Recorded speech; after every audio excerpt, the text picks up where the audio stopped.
There are weeks in an NFL season that feel ordinary, and then there are weeks that hit differently. This one? This one carries a weight the Chicago Bears can feel in their bones.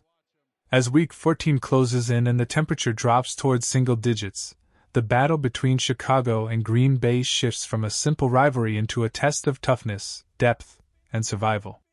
The stakes are heavy. The conditions will be brutal. And the injury lists, on both sides, could completely swing the story of this game. Chicago enters the week with several crucial questions, especially at linebacker, where TJ Edwards' status sits at the center of the conversation. After returning to practice earlier, he officially appeared on the injury report as a limited participant. While the team didn't hold a full practice, the estimation alone signals progress. And in a game expected to be cold enough to freeze the field solid by halftime, physicality won't be optional. It'll be the entire heartbeat of the matchup. This is the exact type of game where Edwards becomes a difference maker. Green Bay is expected to lean heavily on Josh Jacobs, and on frozen turf, running lanes collapse quickly. The Bears absolutely need their best tacklers in the alley. Edwards' instincts, his ability to sift through traffic, and his toughness could be the deciding factor in the trenches. But he's not the only name Chicago is monitoring. Several Bears players did not practice, again, based on estimations, including Rome, who continues to push through a lingering foot and ankle issue that's stretched nearly 2 months. He has been grinding through it weekly, and all signs point to him suiting up again. Kyle Monangai has also seen his workload limited early in recent weeks, a pattern that continues here. Tariq Stevenson remains the name to circle in red ink. That hip injury that sidelined him last week is still being managed. Whether he can ramp up quickly enough will tell the full story. And Ruben Hippolyte, dealing with a shoulder problem, also remains part of the list, though his absence weighs far less heavily on the game plan. The good news? Chicago got several encouraging updates. Jalen Johnson came out of his first game back from groin surgery with no setbacks and practiced fully. Noah Sewell also logged a full session, putting him firmly on track to play. With Edwards working toward a return and DeMarco Jackson and Aeneas O showing steady improvement, the linebacker group suddenly looks deeper and more adaptable heading into a must-win week. On the defensive front, Chicago expects reinforcements as well. Dominique Robinson cleared the concussion hurdle and returned to full participation, and Andrew Billings, who left last week's game early, also practiced fully.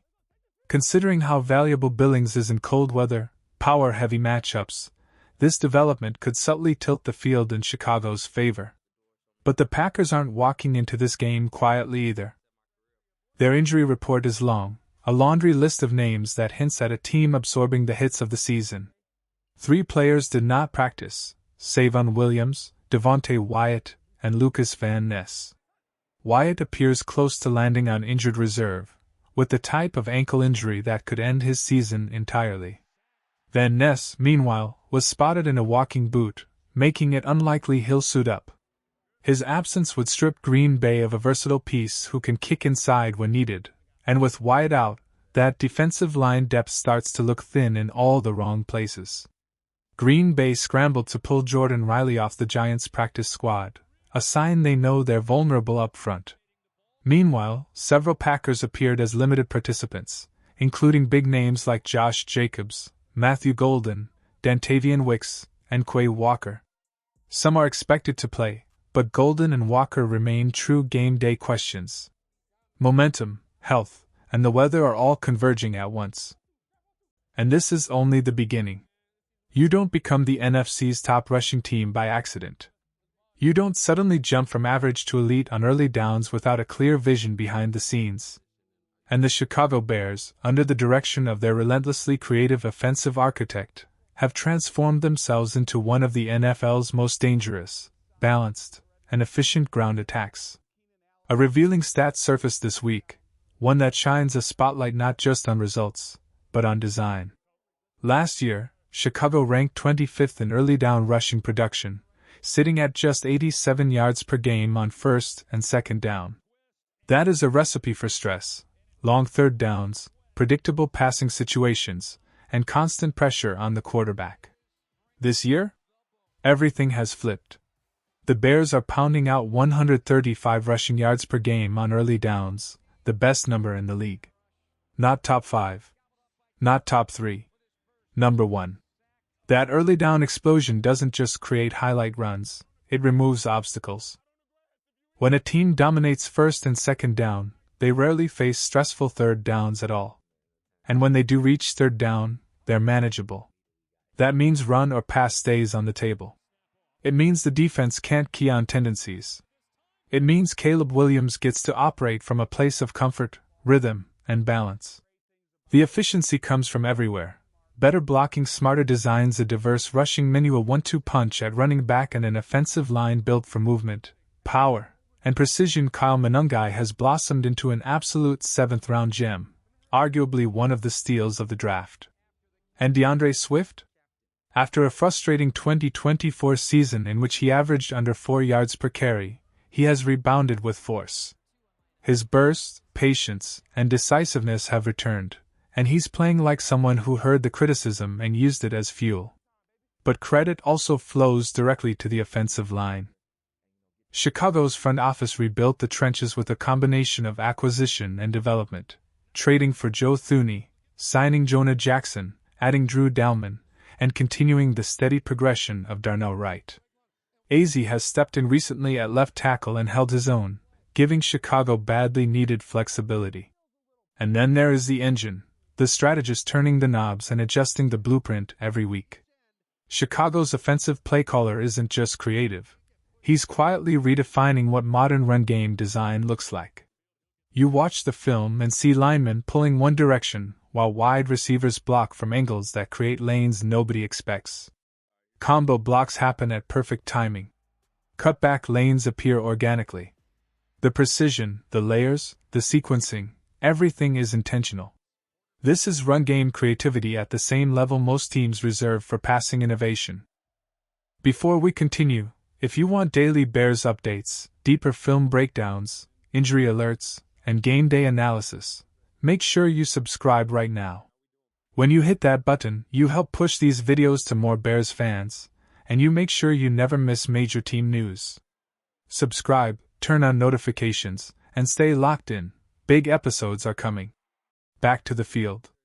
DeAndre Swift turned heads again this past week, earning a league award after carving up the Eagles for 125 yards on the ground at nearly 7 yards per carry. It was his most complete performance of the season, and it answered a question many fans asked earlier in the year: is Swift still a long-term fit? He has reminded everyone why he belongs here. He's tougher between the tackles than he gets credit for. His acceleration hits at the perfect moment. And his determination to bounce back from a disappointing season has set the tone for the entire running back room. Chicago doesn't need to chase running backs next season. They have the right mix right now, and that stability lets them focus resources on other areas like pass rusher or secondary depth. Swift's contract isn't heavy, and the team has options: play it out, extend lightly, restructure, or simply let the combination with Monangai run its course. The synergy between these two runners has created something rare, a ground game that can win in December, in January, and especially in bitter cold matchups like the one coming this week. There are players who quietly contribute, and then there are players who rise when the season gets heavy. DeAndre Swift is in the middle of one of the strongest mid-season turnarounds Chicago has seen in recent years. Last year's frustrations? They're gone. The hesitations in his running style? Replaced by confidence. The questions about his future? Suddenly looking premature. His performance against Philadelphia didn't just show explosiveness, it showed leadership. Swift ran with authority, broke tackles, and set the tone for the entire offensive game plan. And with him ascending at the perfect time, Chicago becomes significantly harder to defend. Paired with Monangai's balance and vision, the Bears now possess a backfield capable of wearing down opponents from the first quarter to the fourth.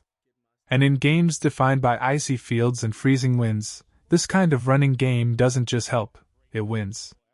The defense, meanwhile, is regaining strength at exactly the right moment. A healthier linebacker group changes everything. A defensive front getting back key pieces like Billings and Robinson changes the math for Green Bay's blocking schemes.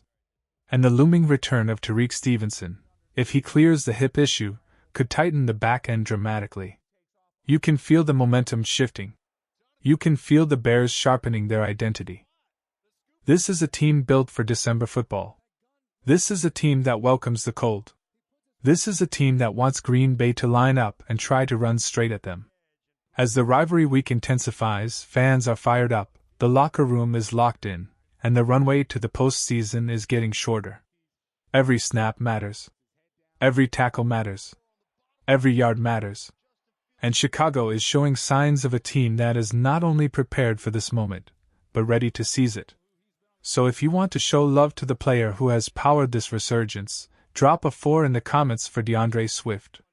He deserves that appreciation for the way he has fought, improved, and delivered when the team needed him most. Chicago returns tomorrow with more updates and another full episode. Stay tuned, stay ready, and stay locked in. Bear down.